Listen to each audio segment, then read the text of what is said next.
स्वामी श्री विवेकानंद अपने गुरुजी के पास जाते, रामकृष्ण परमहंस के पास, और जाकर के कहते, गुरुजी मुझे भगवान से मिलना है। तो रामकृष्ण परमहंस बोलते, तुमने मालाएं की? बोले गुरुजी अभी तो नहीं की। बोले काम करो, जाकर के 108 माला करो, तब तुमको भगवान मिलेंगे। स्वामी विवेकानंद गए, जाकर के 108 मालाएं करने लगे। 108 मालाएं पूरी करके आए, गुरुजी के पास आकर के बोले, गुरुजी भगवान नहीं मिले।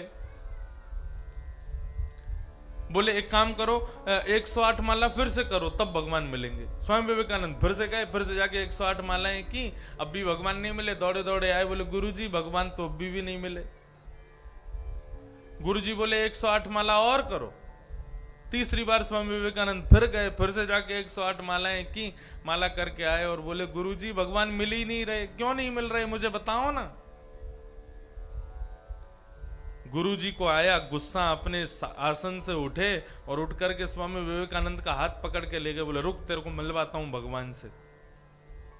गंगा जी के तट पर ले जाकर के खड़ा कर दिया। बोले इसमें डुबकी लगाओ कपड़े उतार के।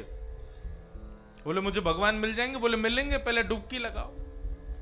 स्वामी विवेकानंद ने सारे वस्त्र उतार के जैसे ही गंगा जी में डुबकी लगाई, उनके गुरुजी ने ऊपर से आकर के स्वामी विवेकानंद के सर को गंगा जी में भीतर डुबा दिया। श्वास से व्याकुल हुए स्वामी विवेकानंद, अपने हाथ फड़फड़ाने लगे, श्वास से व्याकुल होने लगे। नीचे जब घबरा गए बहुत ज्यादा, 1 मिनट तक गुरुजी ने सर नहीं छोड़ा, श्वास नहीं ले पा रहे थे। 1 मिनट बाद जैसे ही सर छोड़ा, स्वामी विवेकानंद ऊपर आए और घबराने लगे, सांस लेने लगे। बोले गुरुजी आपने क्या किया? मेरा सर दबा दिया भीतर, मैं मर जाता थोड़ी बहुत देर में। कितना तड़प रहा था मैं। गुरुजी बोले किसके लिए तड़प रहे थे? बोले श्वास लेने के लिए तड़प रहा था। बोले ऐसे ही जब भगवान से मिलने के लिए तड़पोगे तब भगवान मिलेंगे। जैसे श्वास लेने को तड़प रहे हो, ऐसे जब भगवान से मिलने के लिए तड़पोगे, जैसे रोटी खाने के लिए तड़पते हैं भूख लगने पर, वैसी तड़पन जब भगवत प्राप्ति की होगी।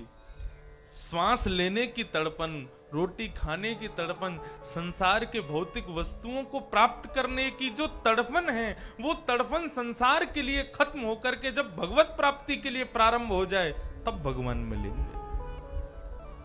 इतना आसान नहीं भगवान को पाना।